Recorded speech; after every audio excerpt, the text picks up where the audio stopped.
Chérif, la télévision, partenaire de grands événements. Fidèles téléspectateurs, bonsoir.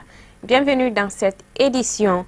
Les lampions de la deuxième édition de la Coupe de l'Honorable Mamadou Djarasouba se sont éteints samedi 13 avril au stade municipal de Fana. Une finale qui a vu la victoire du FC Balakamara aux dépens du stade malien de Fana par le score de 2-0 et empoche une enveloppe de 325 000 francs CFA.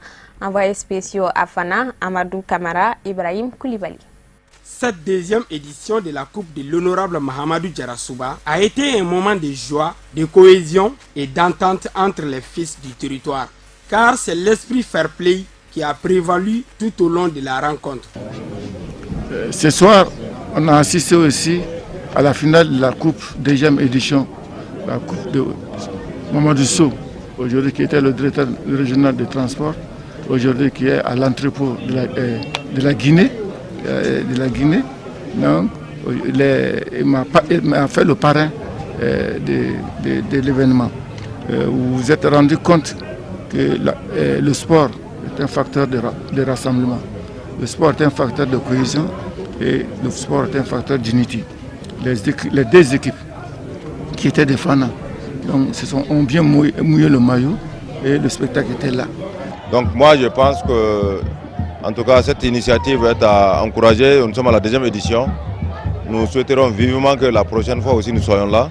Et je pense qu'il y a eu aussi un match de football en tout cas très fair play. Les deux équipes ont très bien joué. Comme on le dit d'habitude, aucune équipe n'a perdu. C'est vraiment la jeunesse qui a gagné.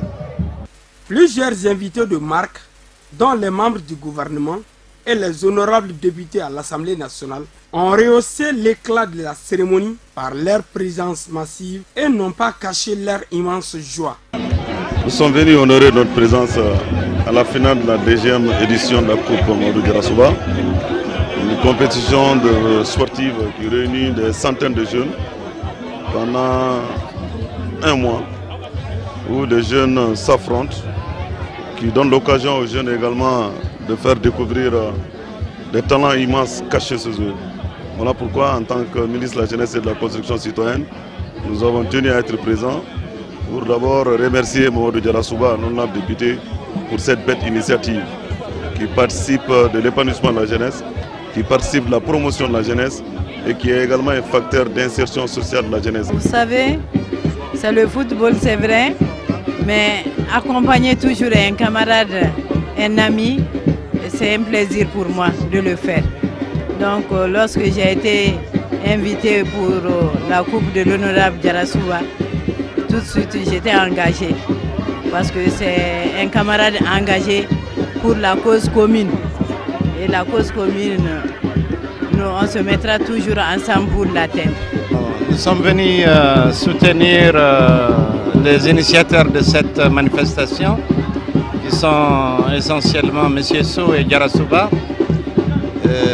C'est une très bonne chose en termes de mobilisation. Et puis bon, vous entendez vous-même que c'est une très grande fête. Les impressions, c'est que c'est bien pour la jeunesse, c'est bien pour le Mali. Les deux finalistes, plus l'équipe classée 3e, ont toutes reçu des prix et des équipements de la part du parrain. Vivement la 3e édition de la Coupe de l'Honorable Mahamadou Djarasouba. Et l'honorable Djarasouba a saisi cette occasion pour dresser le bilan des 100 premiers jours du Premier ministre Soumeylou Boubèye Maïga, qu'il juge très positif sur tous les plans. Propos recueillis par Amadou Kamara. Ce point me paraît très important. Le Mali vient de vivre un moment important dans son processus. C'est-à-dire l'avènement, c'est-à-dire la nomination d'un Premier ministre, Soumeylou Boubèye Maïga. 100 jours dans la vie, c'est peu, mais c'est important. C'est important. Durant ces 100 jours, il a posé des actes majeurs. Il a posé des actes majeurs dans le cadre de la réconciliation, dans le cadre de la sécurisation du pays et dans le cadre de la satisfaction des besoins. Vous-même, vous le savez. Partout où il a passé, au moins il a posé un acte. Partout où il a passé, il a posé un acte. Pourtant, dans le domaine de l'éducation, là où les écoles n'étaient pas ouvertes, à cause du manque d'enseignants, il a trouvé une solution. Partout, c'était un problème d'électrification, il a trouvé la solution. Je crois que c'est important. Et il est venu, il a dit qu'il va sécuriser le centre. Il est en train de poser des actes. Parce qu'aujourd'hui, que ce soit à Massina, que ce soit à Tenenkou, que ce soit à Nara, Nara à partir des Hygiénies, Douabougou, jusqu'à Nara, à Mourja, il y a la patrouille. Aujourd'hui, on peut se rendre à Nara dans la tranquillité. Parce que les forces de l'ordre sont là pour patrouiller et pour sécuriser les uns et les autres. Donc il y a un grand pas aujourd'hui vraiment qui est lancé. Donc les 100 jours me paraissent vraiment positifs. Positif, le bilan est positif pour le moment. Donc, mais dans quelques jours, le 20, il passera à l'Assemblée nationale pour présenter sa DPG. Dans laquelle DPG, je pense que ça sera axé sur la sécurisation du pays et sur vraiment les élections. C'est dans ce cadre-là qu'il est beaucoup attendu. Comment tenir le chronogramme des élections? C'est ça le problème. Comment tenir le chronogramme des élections? Et il le saura parce que le 19, nous allons voter la loi électorale. On a commencé les écoutes de la loi électorale. Donc c'est pour vous dire qu'aujourd'hui, il y avait beaucoup à faire, mais des pas ont commencé à être lancés par le Premier ministre Malibou Moueka. En tout cas, je ne dirais pas au nom du parti RPM. Le président du parti est mieux placé pour l'apprécier, mais en tant qu'un élément de l'ensemble, à mon propre niveau, je suis satisfait de son bilan de 100 jours. Et nous retrouvons Abdul Karim Sako pour le commentaire de l'actualité africaine. C'est tout de suite en bref et en images.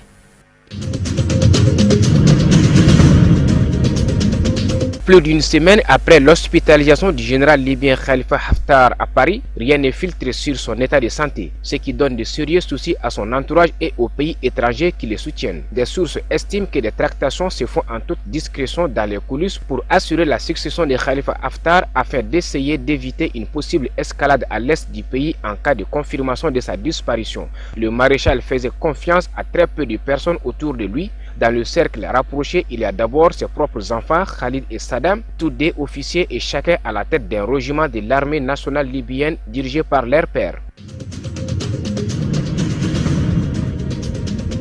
Barthélémy Diaz est désormais fixé sur son sort au Sénégal. Le maire de la commune de Mermoz Sacré-Cœur à Dakar était jugé pour outrage à magistrat et appel à un attroupement. C'était dans la foulée de la condamnation du maire de Dakar Khalifa Sall à 5 ans de prison le 30 mars dont Barthélémy Diaz est un proche. Le juge Yakham Keïta a brièvement rappelé les faits rapprochés à Barthélémy Diaz, qualifiant ses propos à l'égard de la justice sénégalaise d'injurieux et de diffamatoires qui s'inscrivent dans la colère. À l'annonce du verdict, son avocat Maître El Hadj Diouf a estimé que Barthélémy Diaz n'a fait que commenter l'actualité. Pourquoi, dit-il, un homme politique ne peut plus critiquer le fonctionnement normal de la justice?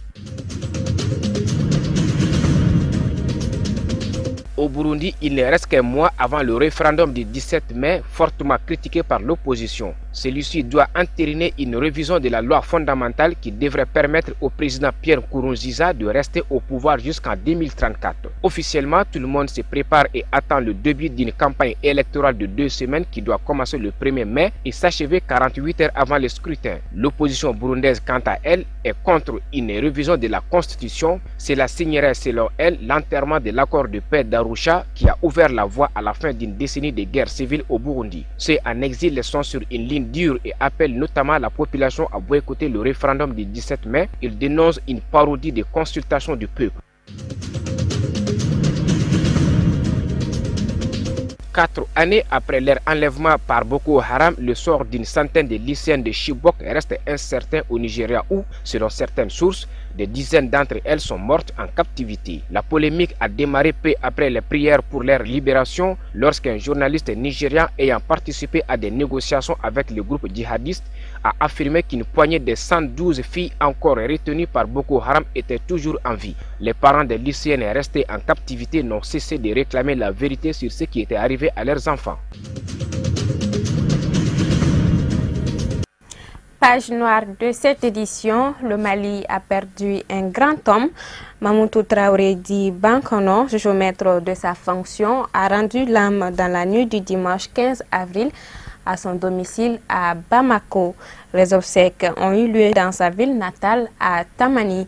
plusieurs personnalités du pays, dont le guide spirituel des Ansar, Seyd Chérif Ousmane Madan Aïdara, les responsables traditionnels et coutumiers des différentes régions du Mali, ainsi que de l'extérieur, sont venus accompagner le défunt dans sa dernière demeure. Envoyés spéciaux à Tamani, Al-Amidou Badini, Seydou Niari.